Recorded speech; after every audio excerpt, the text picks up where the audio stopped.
The green, pristine courts of the All England Lawn Tennis and Croquet Club have always represented far more than a mere battlefield for athletic supremacy. For over a century, this corner of southwest London has served as a pristine theatre of social ritual, an annual gathering ground where the invisible lines of global celebrity, historic aristocracy, and public expectation converge under the bright July sun. To the untrained eye, the spectacle is defined entirely by the rhythmic, hypnotic thud of a yellow ball against tightly strung rackets, the gasp of thousands of spectators following a razor-thin baseline shot, and the pristine white attire mandated by generations of unyielding tradition. Yet, for those who watch the stands with an analyst's eye, the true drama often unfolds not on the grass, but within the strict, tiered confines of the stadium architecture, most notably inside the legendary Royal Box.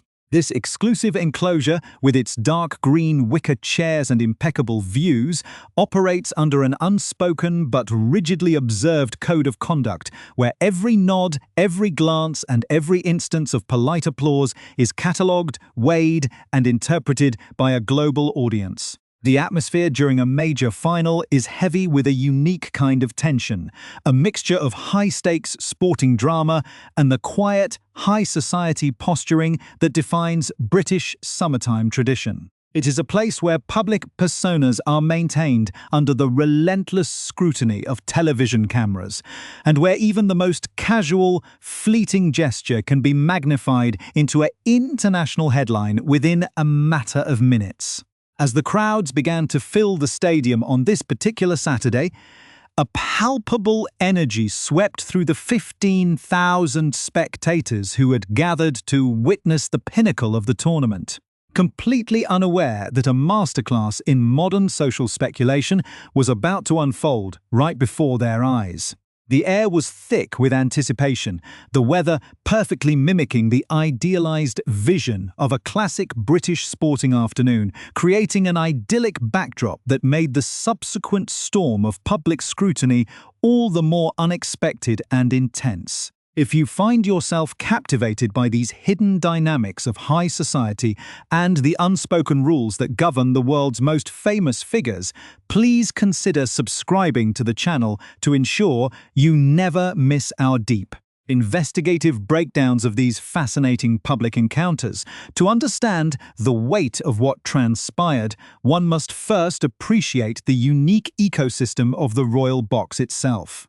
An institution that has invited the world's elite to see and be seen since its inception in the early 20th century. It is not merely a premium seating area available to the highest bidder.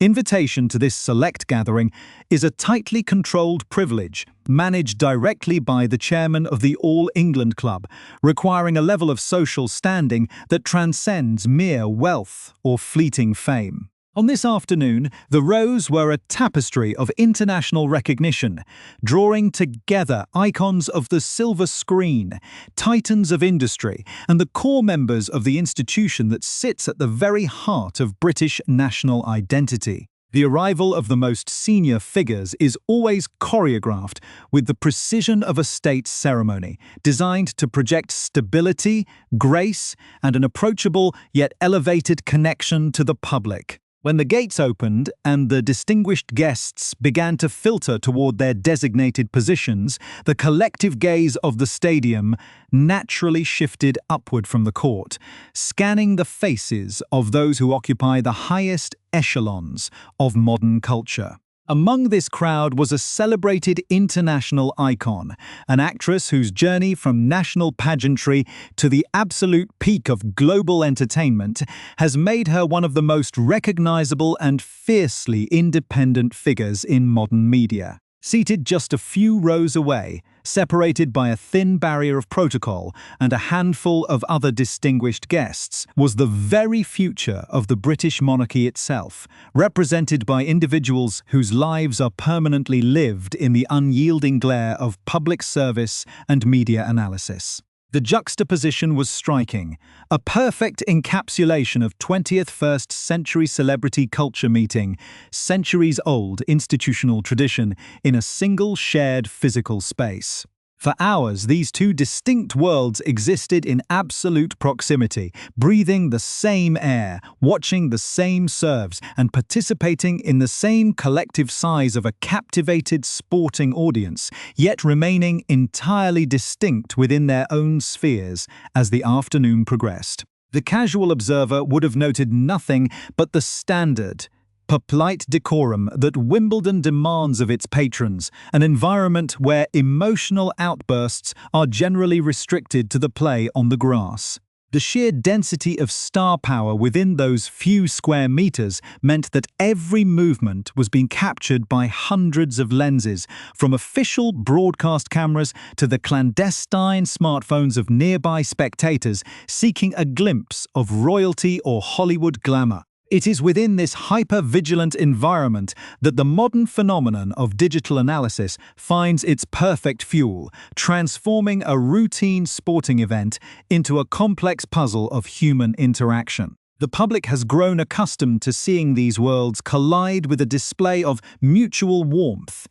a showcase of smiles and familiar nods that reassures the public of a harmonious connection between traditional power and contemporary fame. When that expected script is altered, even by the omission of a single expected gesture, the vacuum is instantly filled by a wave of curiosity that spreads across the digital landscape with astonishing speed. The true nature of high society gatherings is that they are inherently performative, a series of calculated entrances and exits where every participant is acutely aware of the eyes upon them. Therefore, when the cameras caught a specific sequence of movements as the senior royals took their places amidst a rising crescendo of applause from the surrounding stands, the stage was inadvertently set for a global debate. The footage captured a moment so brief it could easily have been missed in real time. A fleeting snapshot of regular human behavior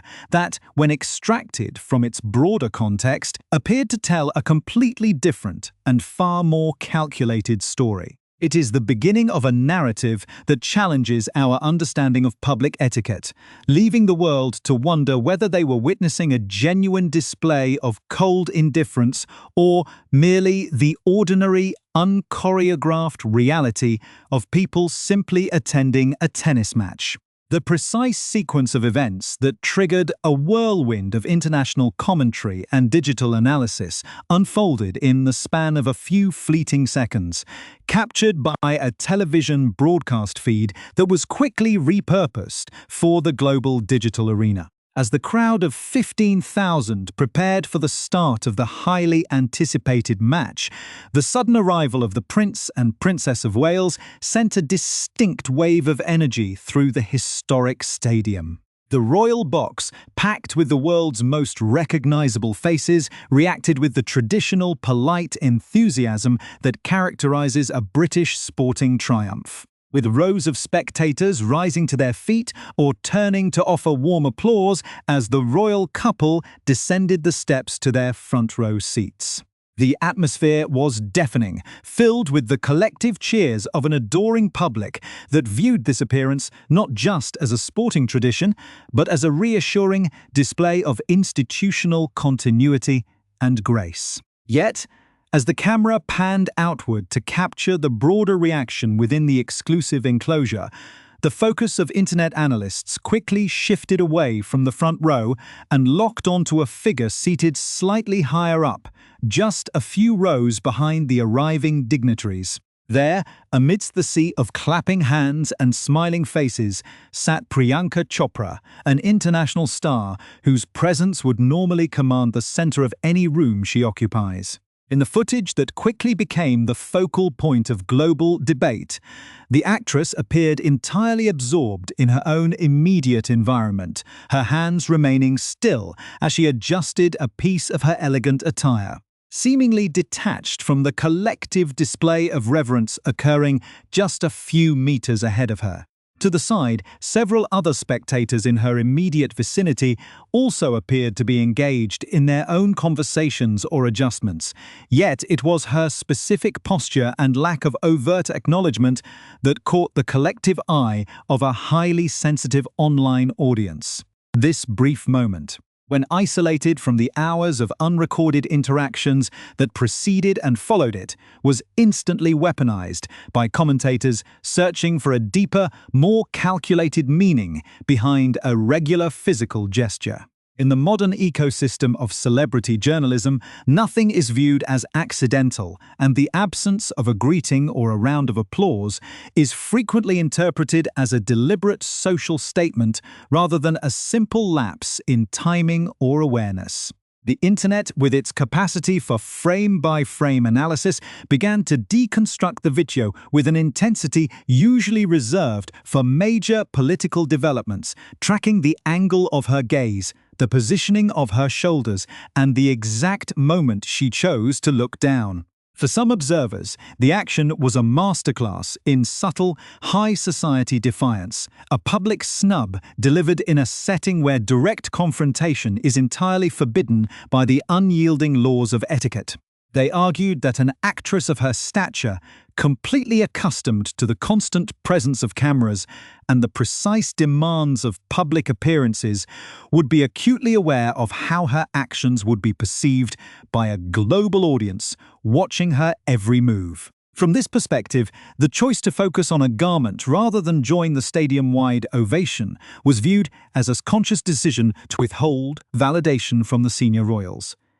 A quiet but unmistakable assertion of personal independence. However, another faction of viewers strongly countered this narrative, pointing out the inherent danger of drawing sweeping conclusions from a heavily edited, seconds-long video clip that strips away all necessary human context. They argued that in a crowded, noisy stadium filled with distractions, it is entirely possible to be completely unaware of the exact moment someone enters a lower tier, or to simply be caught in a natural, unscripted moment of self-correction that has absolutely no underlying malice or hidden agenda, the reason this specific interaction, or lack thereof, ignited such an explosive reaction across media platforms lies deep within the fractured and highly publicized history of the British royal family's internal relationships. The public was not merely looking at an actress and a royal couple.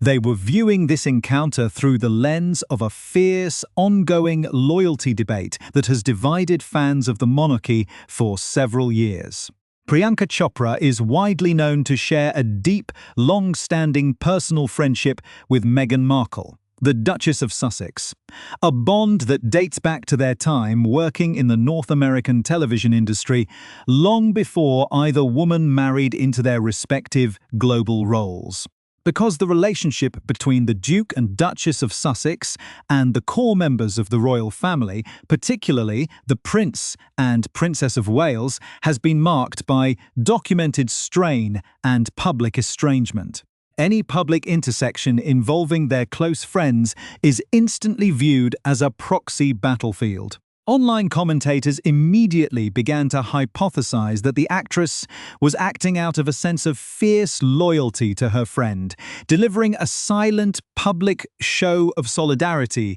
against the individuals who have been central to the ongoing royal divide. This narrative of a calculated high society snub fit perfectly into the pre-existing drama that the public has followed with unceasing fascination, transforming a regular afternoon at a tennis tournament into the latest chapter of a sprawling real-life drama. The tension surrounding the event grew not from anything explicitly said or done on camera, but from the immense weight of the backstory that every viewer brought to the screen, turning a simple gesture of adjusting a dress into a highly charged symbol of modern cultural warfare. As the debate intensified, the true complexity of navigating public life under the unyielding lens of 21st century media became glaringly obvious, highlighting how difficult it is for any public figure to exist without their every movement being passed for hidden symbolism. The speculation soon transcended the boundaries of fan forums and entered the pages of mainstream media outlets, where etiquette experts and royal commentators weighed in on the likelihood of a deliberate cold shoulder. Some experts remarked that if there were any genuine desire to avoid an awkward interaction, the method displayed in the video was an incredibly sophisticated and subtle approach, allowing an individual to maintain absolute decorum while avoiding direct engagement. By focusing on an inanimate object or a personal adjustment, a person can effectively close off their immediate social circle without committing an overt, undeniable act of disrespect that could lead to official repercussions or public backlash. Yet, the sheer scale of the reaction served as a stark reminder of how fragile public narratives can be, and how easily a non-event can be magnified into an international incident when it involves the powerful combination of Hollywood celebrity and royal prestige. The viewer is left to navigate a labyrinth of interpretation, balancing the highly entertaining theory of a calculated,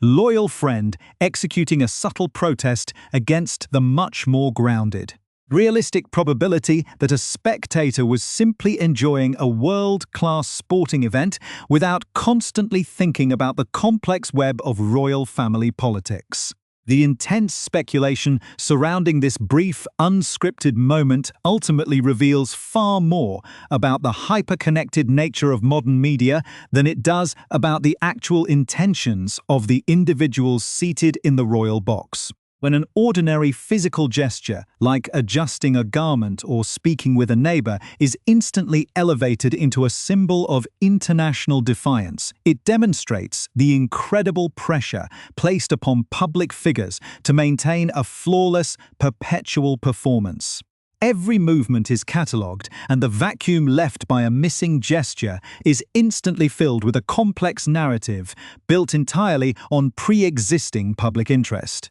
In this specific instance, the global audience was not merely watching a tennis match. They were projecting a multi-year, highly publicized institutional division onto a few seconds of raw footage. The power of this narrative stems from a deep-seated public desire to find visible, real-time manifestations of the invisible tensions that shape high society, transforming an elite sporting venue into a theatrical stage where every participant is assumed to be playing a deliberate, calculated role. Whether this encounter was a genuine display of quiet solidarity among friends or simply an entirely innocent instance of a spectator being momentarily distracted by her immediate surroundings, it has cemented its place in the modern history of celebrity analysis. It serves as a classic example of how easily a non-event can capture the imagination of millions when it involves the potent combination of global entertainment royalty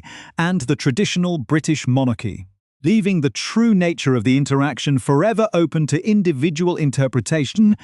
To truly understand the individuals at the center of this storm, one must look closely at their distinct paths and the immense public profiles they have constructed over decades of intense media scrutiny. Priyanka Chopra has built an extraordinary career that spans continents, beginning with her victory on the international pageantry stage at the turn of the century, which propelled her into the absolute highest echelons of the Indian film industry. Not content with dominating a single market, she successfully transitioned to Western media, capturing the lead role in a major American television drama and establishing herself as a powerhouse producer, author, and global advocate who commands respect on every red carpet she walks. Her long-standing friendship with Meghan Markle, which began during their shared years working in the North American television industry, has always been characterized by a sense of mutual respect and public support. Long before either woman navigated the complex transitions into their respective high-profile marriages. On the other side of this unspoken interaction sat the Princess and Princess of Wales, individuals whose entire lives are defined by an unyielding dedication to public service, institutional continuity. and the strict adherence to a historic protocol that rarely allows for unscripted personal expressions in the public eye. Their presence at Wimbledon is an annual tradition, a curated showcase of royal patronage that reinforces their deep connection to British cultural life and national identity, making them the natural focal point of any venue they enter. Marie Claire, this intersection of distinct worlds within the green wicker chairs of the royal box, highlights a broader, fascinating phenomenon where the rigid, centuries-old rules of traditional aristocracy meet the fluid, media-driven power of contemporary global celebrity. In this modern arena, influence is no longer dictated solely by titles and lineage. It is constantly negotiated through public perception, digital engagement, and the visible displays of personal loyalty that play out on the world stage. The intense debate over whether a global star deliberately chose to withhold a round of applause underscores how deeply invested the public remains in the internal dynamics of these elite circles, treating every public appearance as a potential chapter in an ongoing cultural narrative. It reminds us that behind the glamour, the immaculate tailoring, and the polite smiles of high society events lies a complex web of human relationships, professional responsibilities, and media strategies that are constantly working to shape what the world sees. As the final notes of the tournament faded and the spectators dispersed from the historic grounds, the viral footage continued to circulate, a permanent digital artifact of an afternoon where a simple, quiet gesture managed to completely overshadow the thunderous applause of 15,000 people. Ultimately, the true reality of what occurred off-camera or within the minds of those involved remains entirely private, buried beneath layers of public interpretation. But the story itself stands as a powerful testament to the unyielding grip that these famous figures hold over the global collective imagination.